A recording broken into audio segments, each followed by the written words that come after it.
में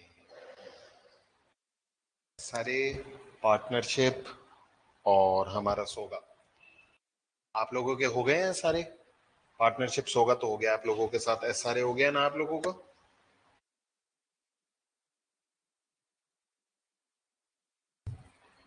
जी, रिवाइज कराया आपने पार्टनरशिप सोगा।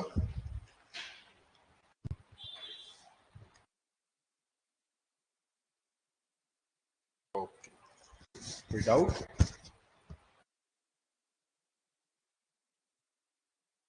सारे पार्टनरशिप सोगा के अंदर कोई डाउट है जी।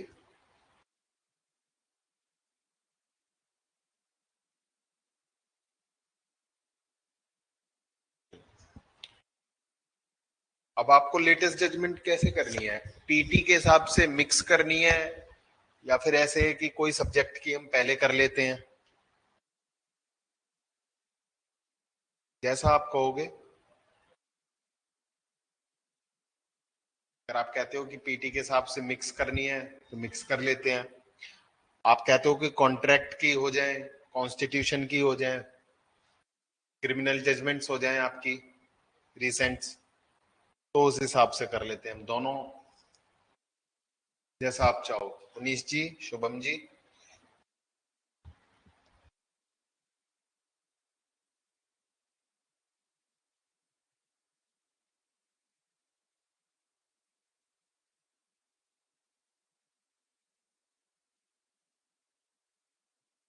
सब्जेक्ट वाइज ठीक है जी।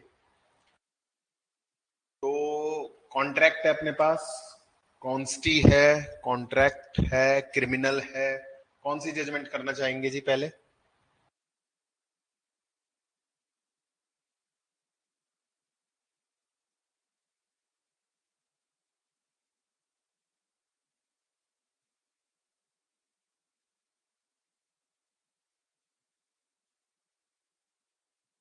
सीआरपीसी,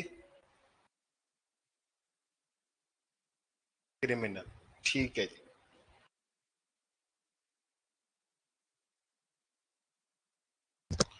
अभी आपके बाकी साथी नहीं आए हैं, वो आ जाएं फिर हम शुरू करते हैं, ठीक है जी।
What was the 12th essential condition followed by court in Sukhpal Singh and Hardeep Singh case?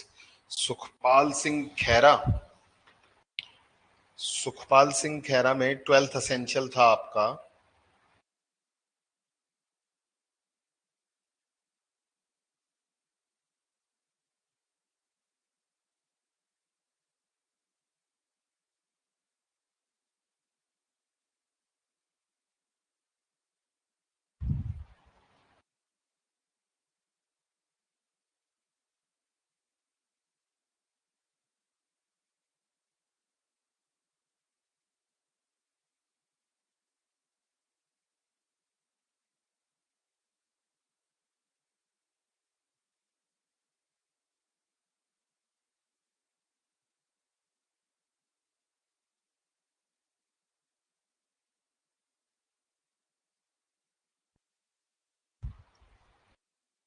अच्छा, ऑल 12 एसेंशियल्स, ठीक है जी। अगर आपको नोट डाउन करनी है लिखें सुखपाल सिंह खेरा की 12 गाइडलाइंस।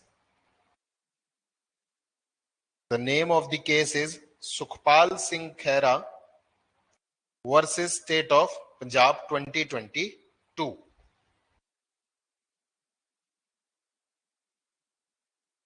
ठीक है जी, लिखें इसमें।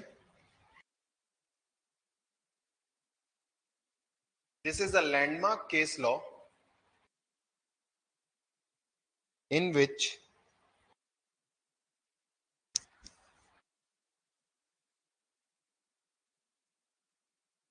this is the landmark case law in which the Honorable Apex Court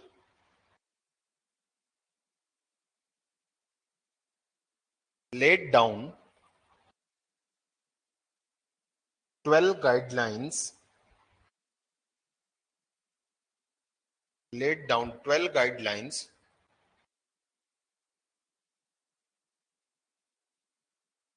which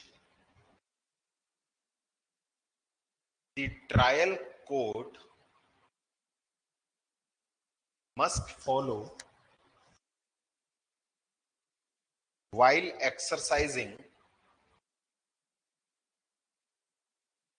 powers under section 319 CRPC।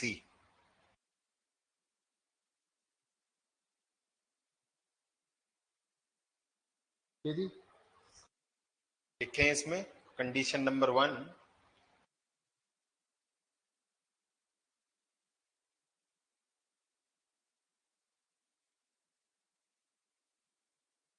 if the competent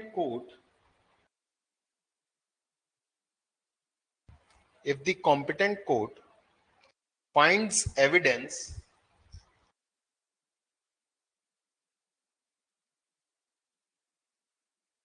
or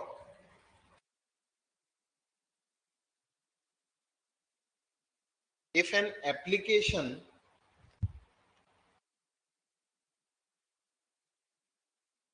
under section 319 is filed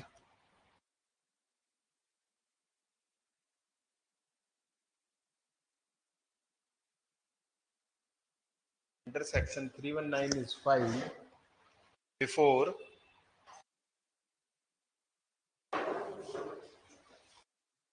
passing any order of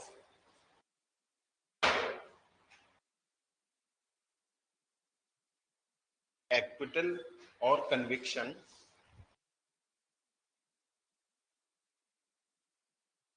comma,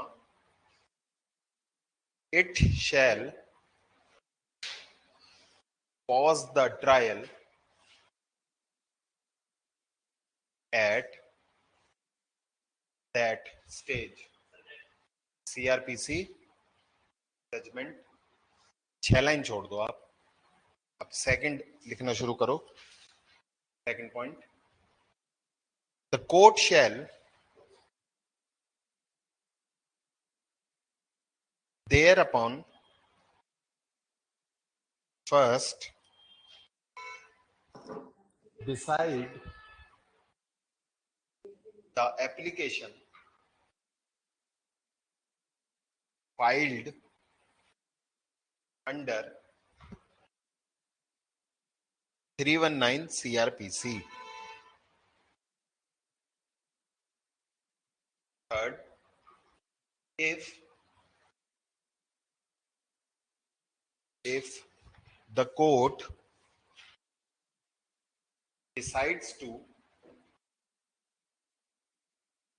summon the accused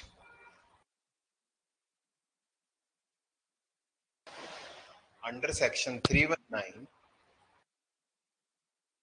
then such summoning order shall be passed before continuing in the main case. Next, Sukhpal Singh Khera versus State of Punjab.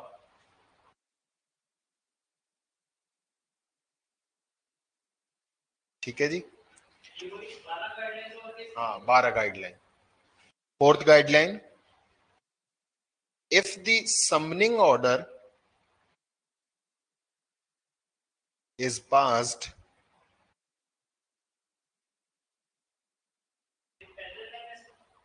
fourth point है, if the summoning order is passed, comma, then the court must decide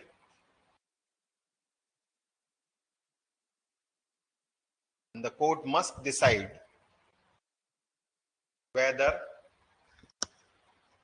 such summoned accused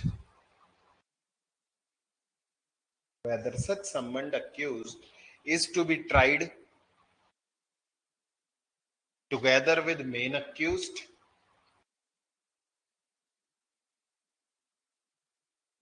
or separately.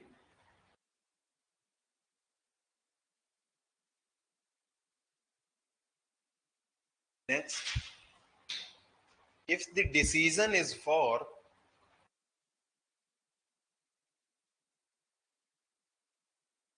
joint trial,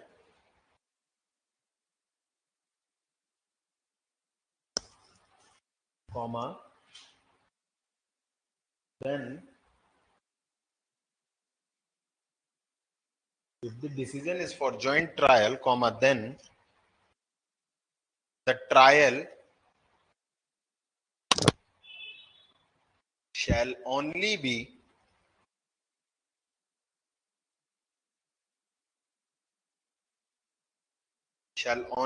commenced after securing presence of summoned accused.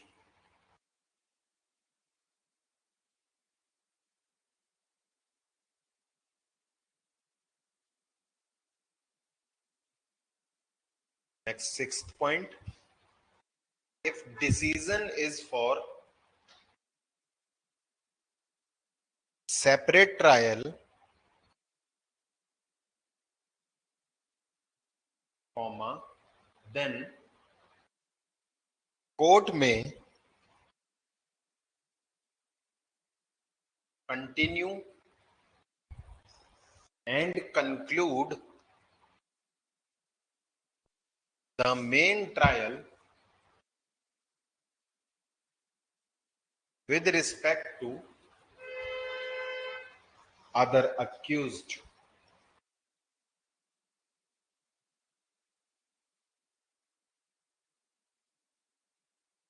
ठीक है जी. Next, if the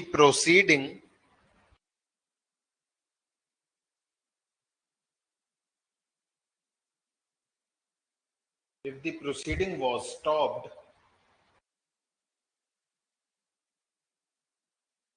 as provided in point 1 and court decide that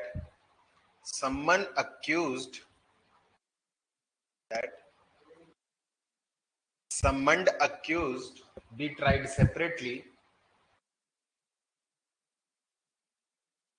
comma, then it may even pass acquittal judgment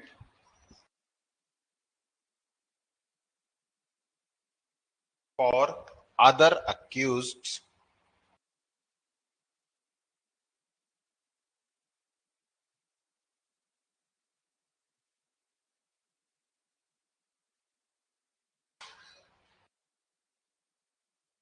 Next, if the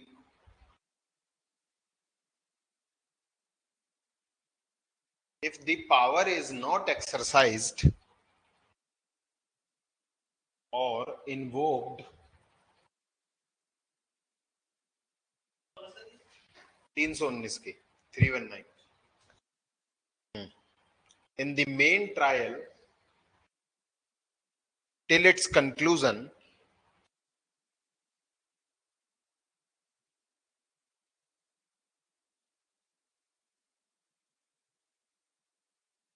and if there is split up case,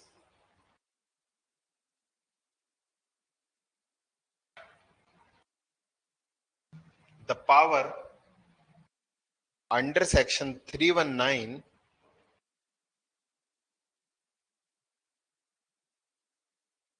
can only be exercised when there is cogent evidence. COGENT, cogent evidence ji. Cogent का मतलब होता है आपका कि पक्के सबूत एक तरीके से. Cogent evidence. Next, if after arguments are heard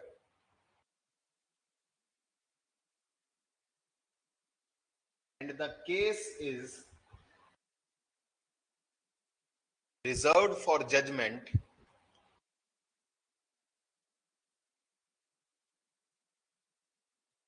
comma, then the court may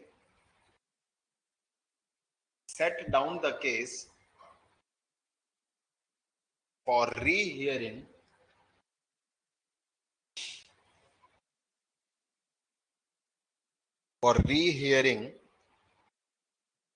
and invoke 319 CRPC.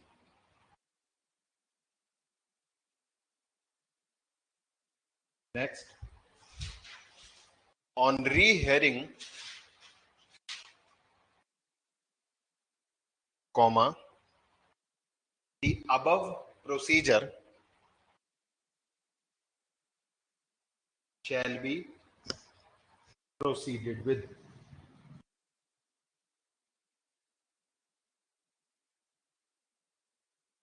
ठीक है जी. Next, in rehearing case,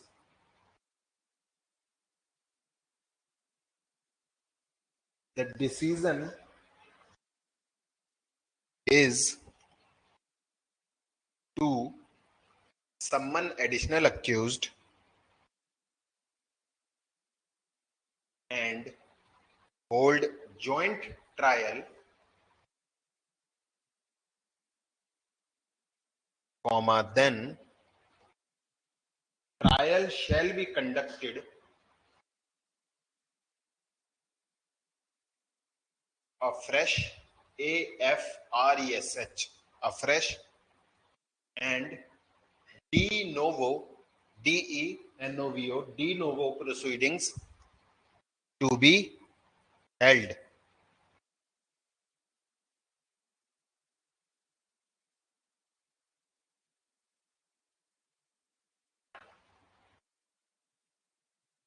last point 12th हो गया ना. अब लास्ट पॉइंट लिखें. In case of rehearing, if the decision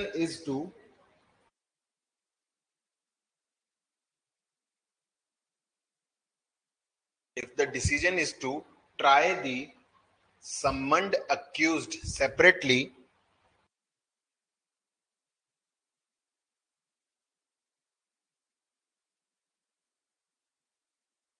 comma, then इसमें point A, if main accused are convicted,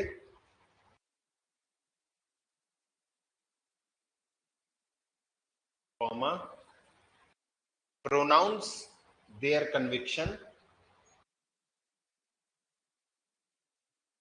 and then proceed afresh against summoned accused.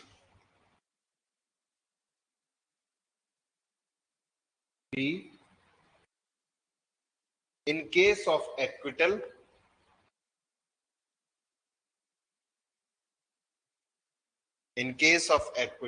comma, the main accused be acquitted, comma, and then proceed afresh against summoned accused.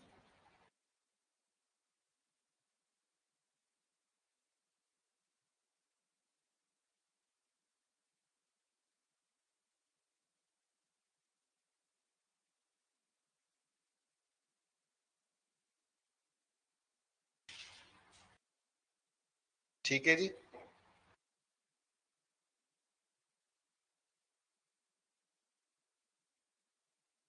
एक line और लिख लो इसमें.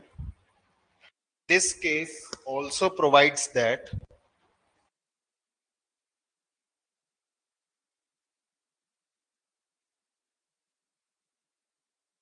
a trial will be deemed to be concluded only after pronouncement of judgment of acquittal or conviction.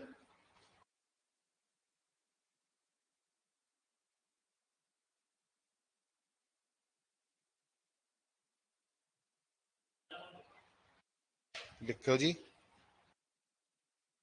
Case का नाम लिख लिया, Sukhpal Singh Khaira versus state of Punjab 2022 supreme court. First point लिखें. If the competent court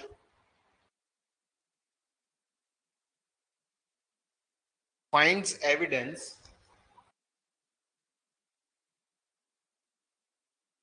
or if application under section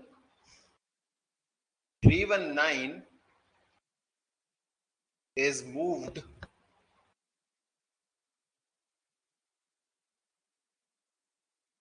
at any stage in the trial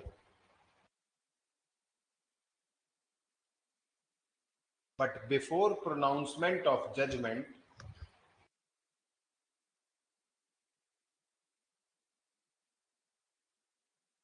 comma, then court shall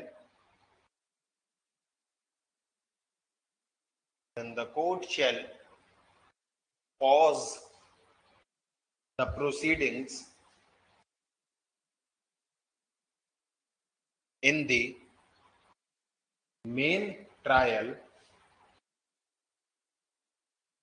and proceed with the. कितनी लाइनें बच गई?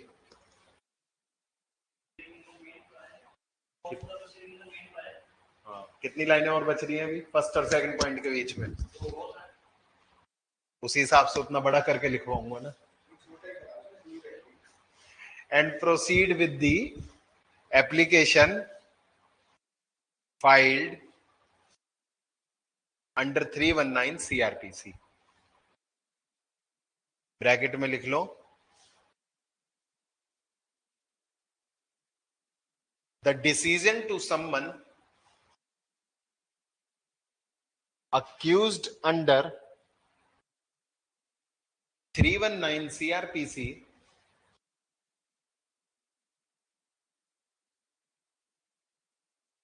can be made on application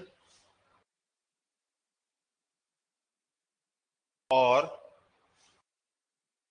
suo motu by court itself.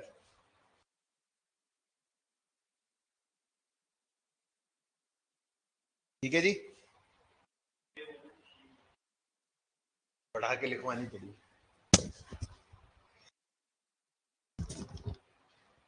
पढ़ लो एक बार ये guideline, देखो इसमें क्या समझ में नहीं आता। देखो क्या कहते हैं ये, सेक्शन 319 319 सीआरपीसी की बात हो रही है। 319 सीआरपीसी किसके बारे में बात करता है? 319 सीआरपीसी बात करता है कि सपोज करें जब कोई क्राइम होता है तो कोर्ट को कैसे पता लगता है इस क्राइम में ये अक्यूज्ड है, ये मुलजिम है? पुलिस लेके आती है information, 173 subsection 2 police report file करती है, जिसे हम आम लोकचाल भाषा में पुलिस रिपोर्ट भी कह देते हैं या फिर चार्जशीट भी कह देते हैं। चार्जशीट सबमिट कर दी पुलिस ने, नहीं करी, ठीक है जी, उसमें वो अक्यूज्ड के नाम लिख के आती है और उनके खिलाफ फिर केस चलता है।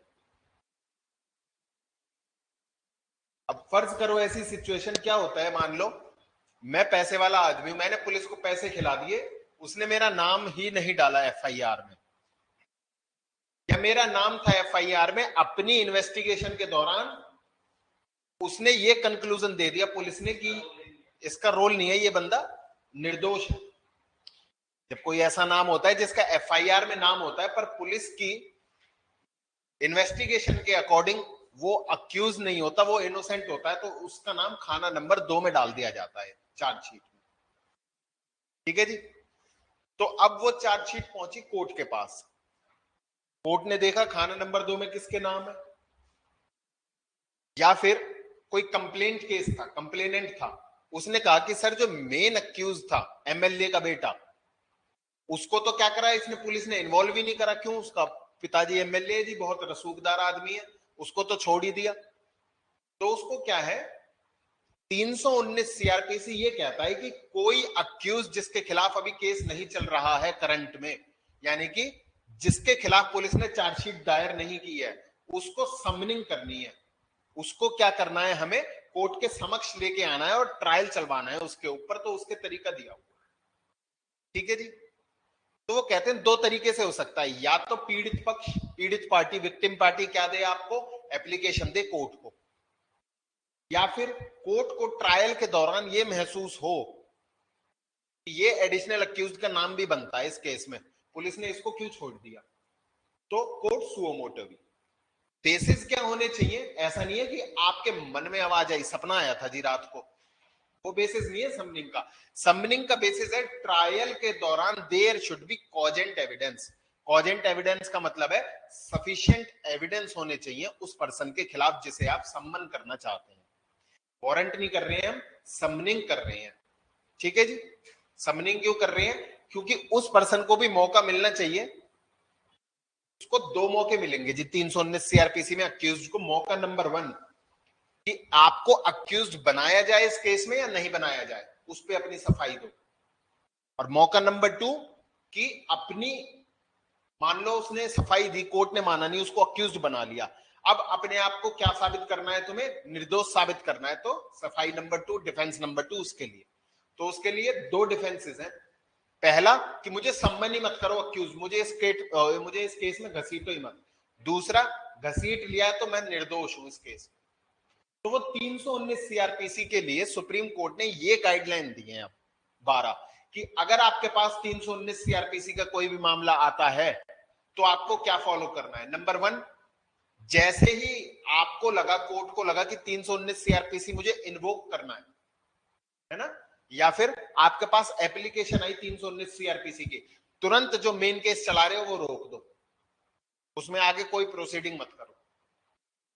अब 319 सीआरपीसी की एप्लीकेशन पहले डिसाइड करो, फिर नेक्स्ट, अगर आपने एप्लीकेशन यस में डिसाइड करी है कि बुलाना है मुझे अक्यूज्ड पर्सन को, ठीक है, तो 2 तरीके हैं उसमें।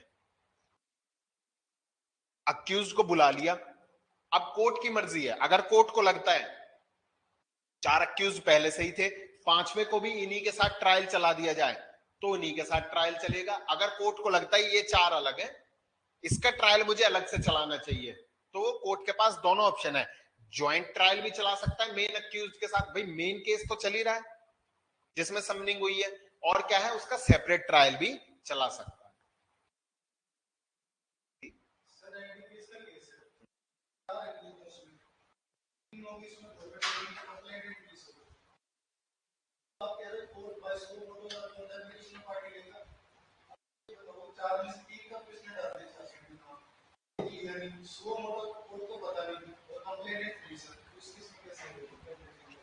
या तो देखो कोई ना कोई कहे, कंप्लेनेंट कहेगा, स्टेट तो है, पीपी तो है, फिर कोर्ट देखेगी सर।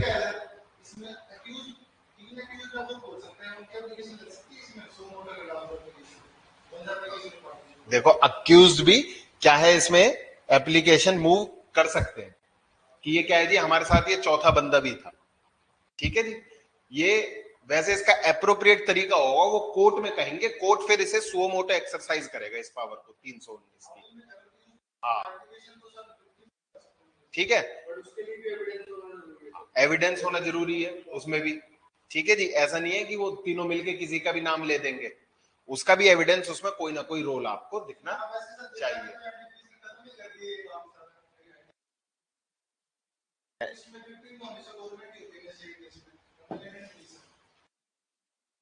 ठीक है जी। तो अब फिर वो कहते हैं ज्वाइंट ट्रायल चला सकते हो या सेपरेट ट्रायल चला सकते हो।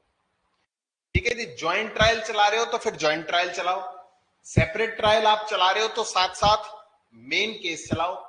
वो कहते हैं मेन केस को अब लटकाने की जरूरत नहीं है, मेन केस का फैसला कर दो, चाहे एक्विटल में चाहे कन्विक्शन में, आप सेपरेट ट्रायल अपना चलाते रहो। यही बातें कोर्ट ने ब्रॉड तरीके से इन 12 गाइडलाइंस में कही है आपकी। ठीक है जी, ये आपकी एक लैंडमार्क जजमेंट जी।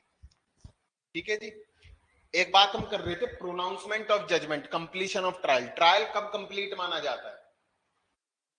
226 सीआरपीसी है ना, वो क्या कहता है, वो जब आपकी एक्विटल और डिस्चार्ज के ऑर्डर होने वाले होते हैं, मान लो एक्विटल, डिस्चार्ज तो नहीं, एक्विटल या कन्विक्शन के, तो वो क्या करना है आपको, उसमें आपकी सेंटेंस पे हियरिंग होती है, 225 बात करता है आपकी एक्विटल कन्विक्शन की, है ना। तो वो कहता है आपकी क्या होगी, उसमें हियरिंग होगी एक सेंटेंस पे। तो वो कहते हैं जब भी आप क्रिमिनल कोर्ट में जाओगे तो उसमें भी क्या है, एक दिन तो कोर्ट आपकी, जब सारे एविडेंस क्लोज हो जाएंगे, आर्ग्यूमेंट क्लोज हो जाएंगे, एक दिन कोर्ट ये कहती है कि हाँ, I held the accused as guilty. वो पूछते हैं जी सजा कितनी है, सजा अगले दिन पूछना। यानी कि कोर्ट का क्या काम है, नंबर 1 ये डिसाइड करना अक्यूज गिल्टी है या नहीं है, फिर उसके बाद उसको सजा कितनी देनी है उसके ऊपर भी वकील आपस में आर्ग्यूमेंट करते हैं। हाँ, उसके ऊपर भी वकील आपस में आर्ग्यूमेंट करते हैं। ठीक है जी, क्या आर्ग्यूमेंट होते हैं? जो अक्यूज की साइड होता है जी, सोल ब्रेड अर्नर है फैमिली में, इकलौता कमाने वाला है, एज फैक्टर है, माता पिता बूढ़े हैं, ये सब है, जो जितने भी डिपेंडेंट्स इतने ज्यादा हैं जी इसके। हाँ जी, और फर्स्ट टाइम ऑफेंडर है जी, माइनर ऑफेंस है, कुछ ऐसा कैसा। हाँ ठीक है जी, तो उसमें क्या होता है जी, फिर ये सब फैक्टर कंसीडर करते हुए कोर्ट ये डिसाइड करता है, जैसे चोरी की सजा 3 साल है, उसमें आपको कितनी सजा देनी है।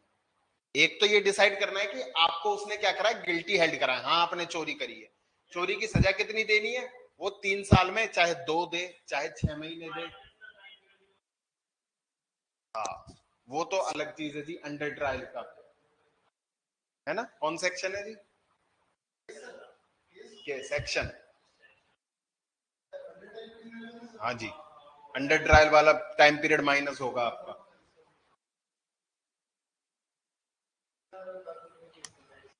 सेक्शन पूछ रहा हूँ जी मैं, सीआरपीसी में ढूंढ के आना, ठीक है जी। ठीक है जी, तो फिर वो आपका सारा, तो वो कहते हैं कंक्लूजन ऑफ ट्रायल कब माना जाएगा, जिस दिन कोर्ट ने आपको चोर कहा है। हालांकि देखा जाए तो ट्रायल उस दिन कंक्लूड हो गया। ट्रायल का क्या मतलब है कि उसे ये डिसाइड करना है आप चोर हो या नहीं हो। जिस दिन कोर्ट ने कह दिया चोर हो, ट्रायल कंक्लूड हो गया, सुप्रीम कोर्ट कहती है नहीं, जिस दिन आपको सजा बोलेगी, जिस दिन आपकी सजा बोली जाएगी, उस दिन हम कंप्लीशन ऑफ ट्रायल मानेंगे, ना कि जिस दिन आपको एक्विट या कन्विक्ट किया गया है। तो ठीक है जी, चलें जी, नेक्स्ट सीआरपीसी में आ जाएं जी। जजमेंट, रिसेंट जजमेंट थोड़ी सी इंपॉर्टेंट भी। पहले बेल के लिए लिखें जी। बेल के लिए सबसे इंपॉर्टेंट रिसेंट जजमेंट है आपकी, लिखें जी। Satyendra Kumar Antil versus state of Maharashtra.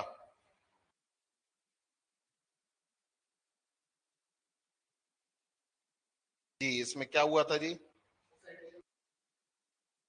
2022 को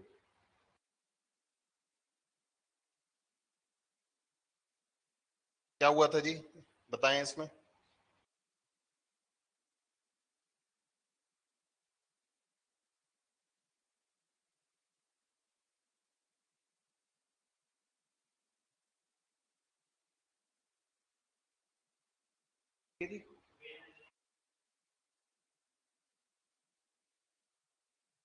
इस केस को दूसरा जब सुप्रीम कोर्ट में रेफर किया गया था तो इसका था सत्येंद्र कुमार अंतिल वर्सेस सीबीआई। ठीक है जी, तो इसे ऐसे भी कभी कभी बोल दिया जाता है 2022 supreme court.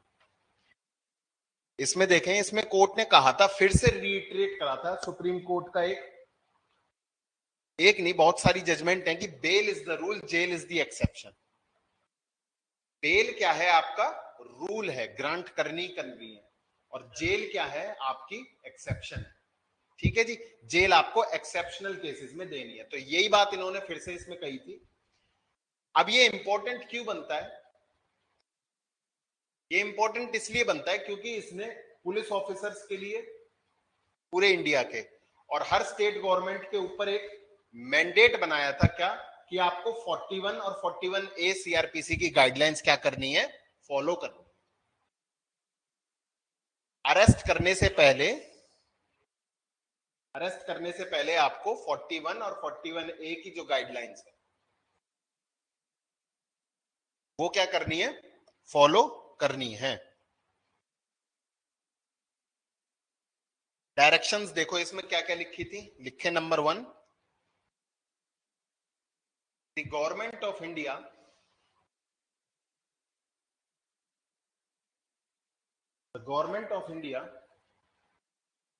may consider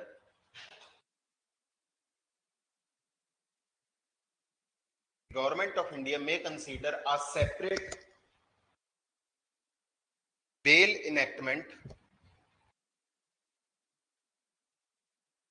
to streamline granting of bails.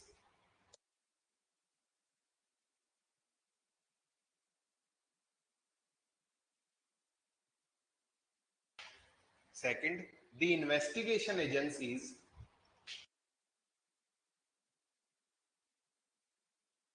are duty bound to follow section 41 and 41A of CRPC and direction issued in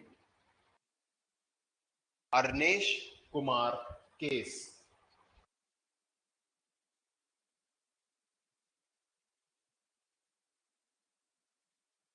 Comma, make full stop.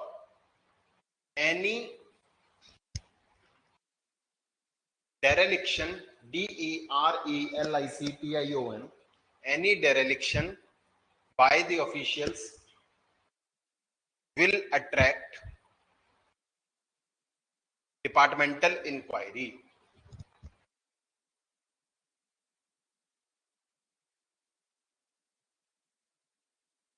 Next, court must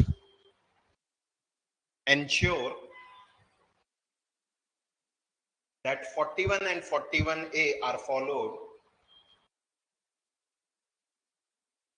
and any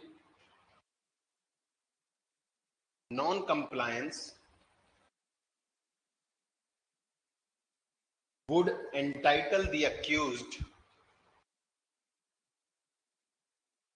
for grant of bail. Accused for grant of bail.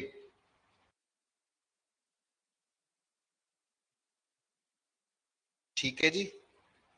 Next, there need not be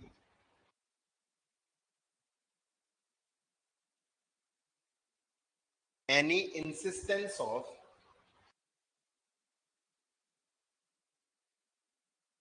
bail application while considering the application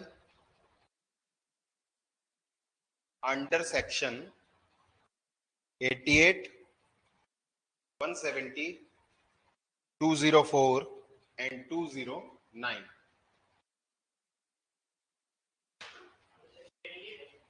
88, 170, 204, 209.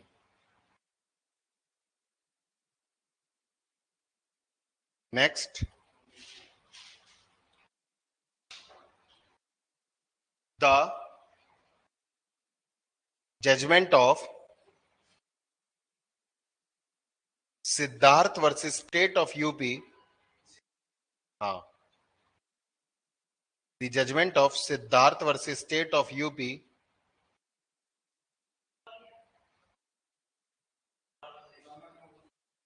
दूसरी है, must be strictly followed. Siddharth versus state of UP में क्या कहा था जी court ने ये कहा था कि जब भी आप चार्जशीट प्रेजेंट कर रहे हो पुलिस को, अक्यूज आपकी कस्टडी में हो ये जरूरी नहीं है.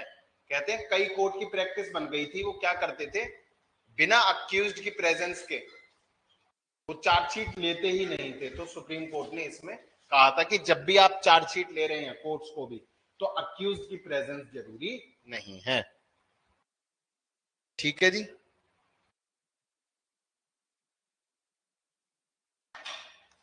नेक्स्ट,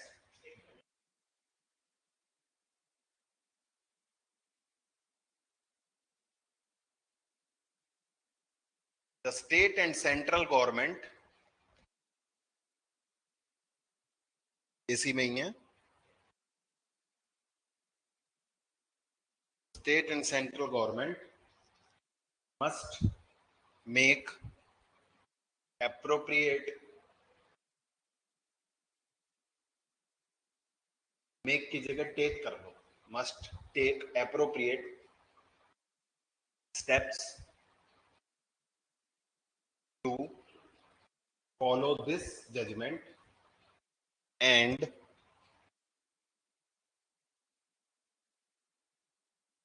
state government में even consult high court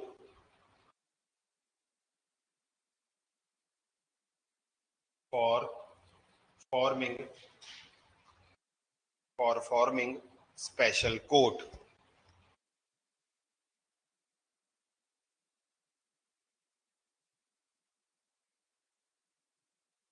Next, the high courts are directed to find out under trial prisoners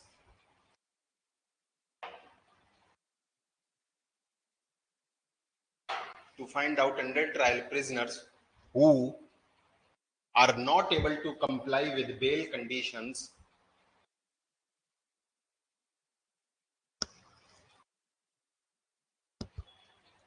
and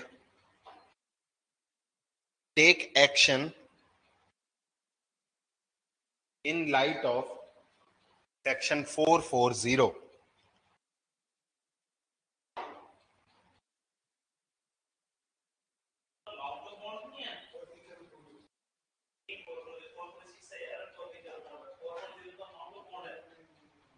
वो इसलिए तो कह रहे हैं कि आप कंप्लाई नहीं कर पाए भाई.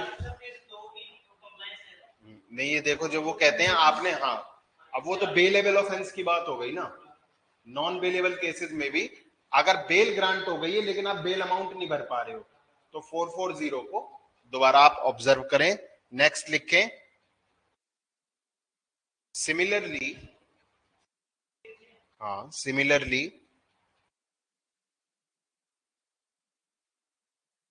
both district court and high court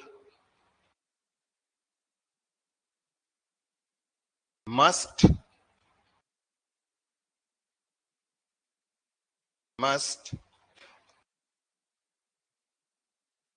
conduct exercise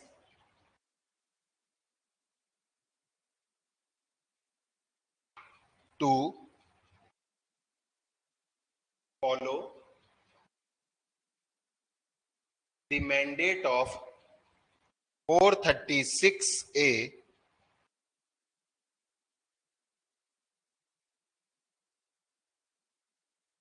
CRPC।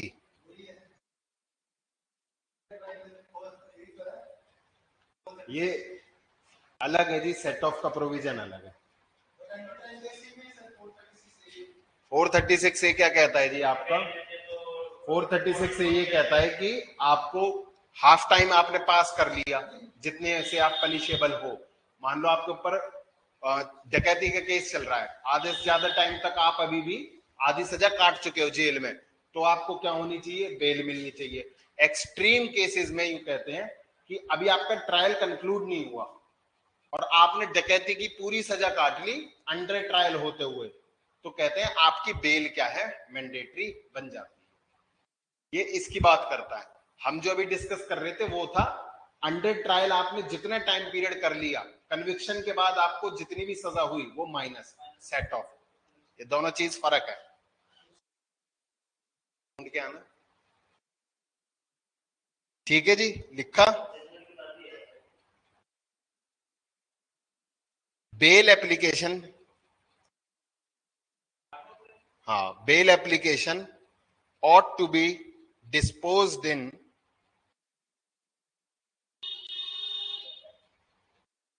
within a period of 2 weeks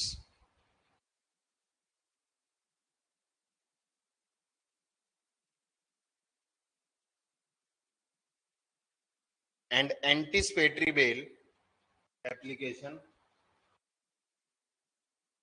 are to be disposed of within 6 weeks.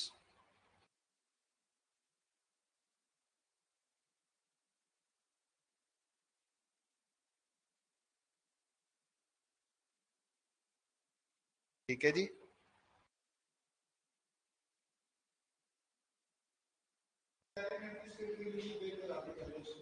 कौन सी बेल? हाँ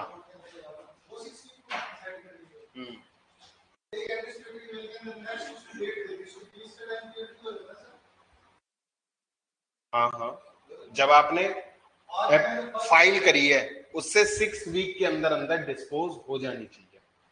ठीक है, बिल्कुल बिल्कुल। इंटरवीनिंग सर्कमस्टांस तो होंगे ही, देखो। चलें जी, अब लिखें Aparna Bhatt versus state of MP 2021।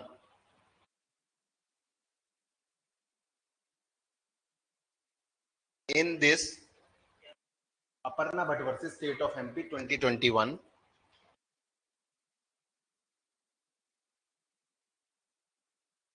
ठीक है जी। In this the MP high court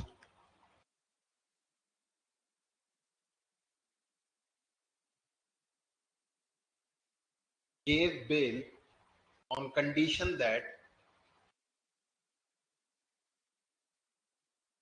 accused shall visit house of complainant and shall visit house of complainant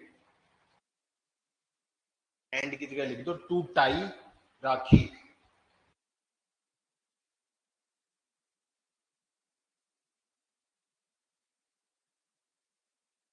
ठीक है जी, stop. The Supreme Court issued guidelines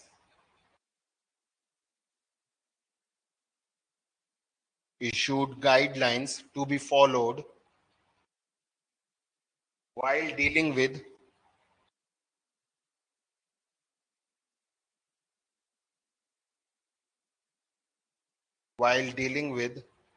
cases sensitive to women. While dealing with cases sensitive to women. ठीक है जी, इसमें भी बहुत सारी guidelines आई थी। Basically क्या कहा था कि एमपी हाई कोर्ट ने कह दिया था अक्यूज्ड को कि विक्टिम के घर जाओ, कंप्लेनेंट के घर जाओ और राखी बंधवा के आओ उससे, ये बेल की आपकी कंडीशन है। तो सुप्रीम कोर्ट ने इसको बहुत वो किया था, रेप्रीमांड किया था, बहुत इसको ऐसा कहा था कि ये क्या कंडीशन हुई। फिर उन्होंने क्या करी, डायरेक्शंस बनाई थी कि जब आप ऐसे केसेस से डील करेंगे, वुमेन सेंसिटिव केसेस से, तो आपको क्या गाइडलाइंस फॉलो करनी है। उसमें क्या है कि अक्यूज्ड और विक्टिम कभी भी डायरेक्ट कांटेक्ट में नहीं आने चाहिए। बेल आप दे रहे हो तब भी आप इंश्योर करो कि अक्यूज कभी भी विक्टिम के किसी भी तरह कांटेक्ट में ना आए, फोन से भी वैसे भी उसके घर ना जाए। ठीक है, ये आप कंडीशन डाल सकते हैं बेल में। तो ये सब आपकी गाइडलाइंस इसमें कहा था उन्होंने। ठीक है जी,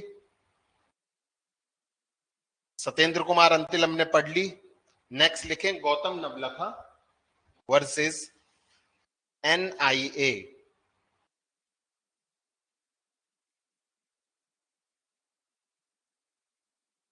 गौतम नवलखा वर्सेस एनआईए है, Navlakha NAVLAKHA, Gautam Navlakha versus NIA. हाँ, नेशनल इन्वेस्टिगेशन एजेंसी 2021। कहते हैं इसमें the house arrest can be passed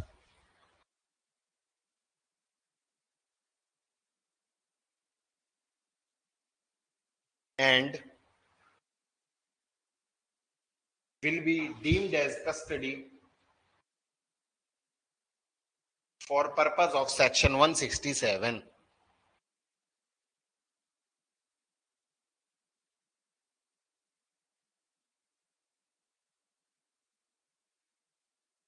ठीक है जी,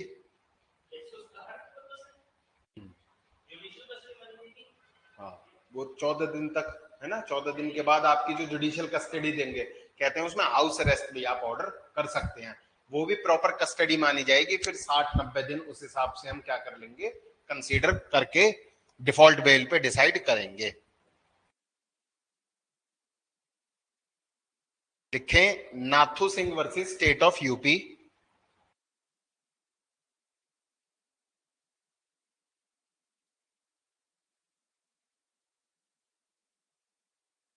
twenty 2021।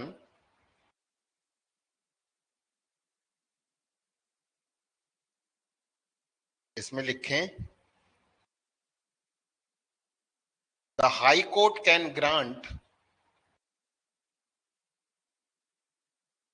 Temporary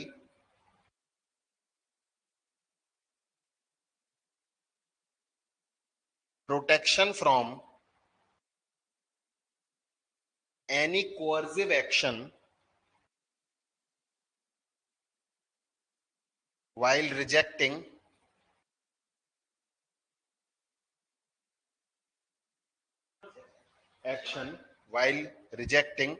bail under 438 CRPC।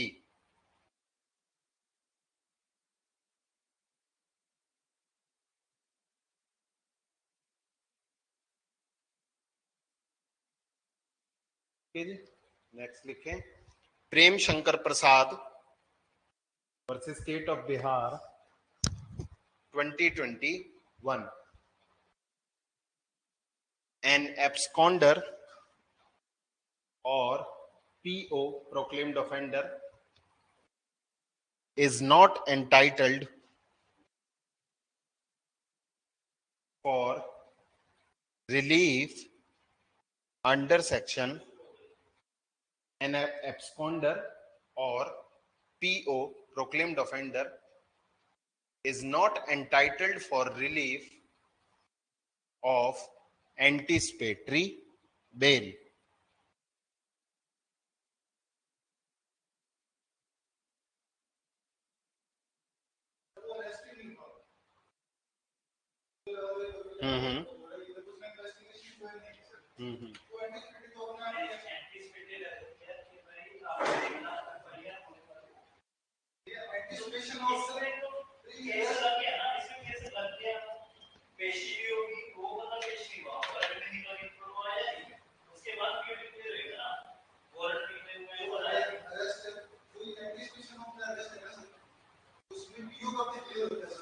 PO declare तब होता है जी,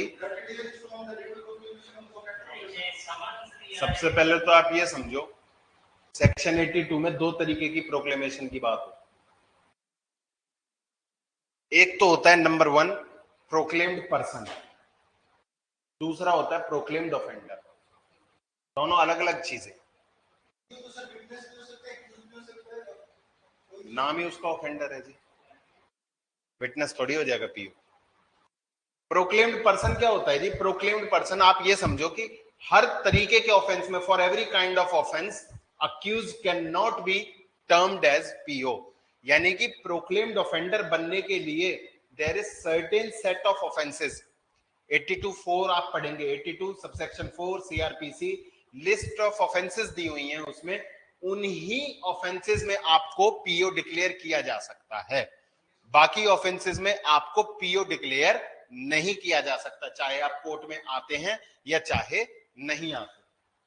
क्या होंगे फिर? आप प्रोक्लेम पर्सन कहलाएंगे। तो दो तरीके की प्रोक्लेमेशन हो गई, 82(1) और 82(4). ठीक है जी। 82(1) की जब आप कोर्ट में पेश नहीं होते, ठीक है जी।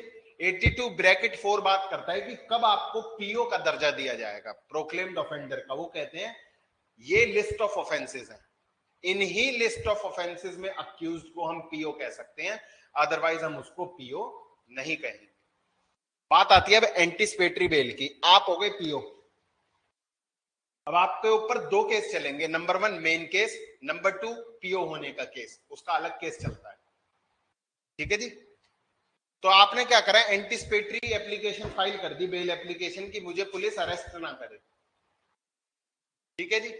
तो उस केस में सुप्रीम कोर्ट ने क्या कहा कि जो एब्सकॉन्डर है या जो पर्सन पीओ डिक्लेयर हो चुका है वो एंटीसिपेटरी बेल के लिए एंटाइटल्ड नहीं है। ठीक है जी। क्यों नहीं है? क्योंकि वो लॉ के हाथों से दूर जा रहा था। इसी में एक केस और आता है, Manish Kumar Jain versus Haryana state pollution control board, उसमें भी सेम यही बात कही गई। उस केस की तो मेरे को नाम इसलिए याद है क्योंकि वो केस सबसे पहले ट्रायल कोर्ट में हमारे पास था, फरीदाबाद कोर्ट में। उसका सीन ये था कि जो मनीष कुमार थे, है ना, वो क्या थे, पहले तारीखों पे पेश होते थे, बाद में वो कंपनी के खिलाफ था एक्चुअल केस। तो उन्होंने कंपनी छोड़ दी, तारीखों पे आना बंद कर दिया कि कंपनी छोड़ दी, तो वो इस चक्कर में हो गए पीओ डिक्लेयर, क्योंकि उन्होंने तारीखों पे आना छोड़ दिया था, कंपनी छोड़ दी। फिर वो फरीदाबाद में हमने उनकी एंटीसिपेटरी बेल एप्लीकेशन लगाई, हालांकि हमें पता था रिजेक्ट होनी है, पर बीइंग एन एडवोकेट लगानी तो थी जी। तो वो एंटीसिपेटरी बेल एप्लीकेशन लगाई, वो रिजेक्ट हो गई। पार्टी फिर हाई कोर्ट में आई, हाई कोर्ट में भी रिजेक्ट की हो गई, फिर सुप्रीम कोर्ट में गई बेल के लिए ही खाली। सुप्रीम कोर्ट में भी फिर क्या हो गया, उन्होंने रिजेक्ट कर दिया और कह दिया कि कोई भी पर्सन जो पीओ डिक्लेयर हो चुका है, जो एब्सकॉन्डर है, जो तारीखें मिस करता है, वो एंटीसिपेटरी बेल के बेनिफिट के लिए एंटाइटल्ड नहीं है। तो उसमें राइट कोर्स ऑफ एक्शन क्या होता है? उसमें राइट कोर्स ऑफ एक्शन होता है, एप्लीकेशन लगती है bail by way of surrender. Bail application जो हम लगाते हैं तो उसमें लगाते हैं, हमें बेल के ऊपर टाइटल लिख देते हैं bail by way of surrender.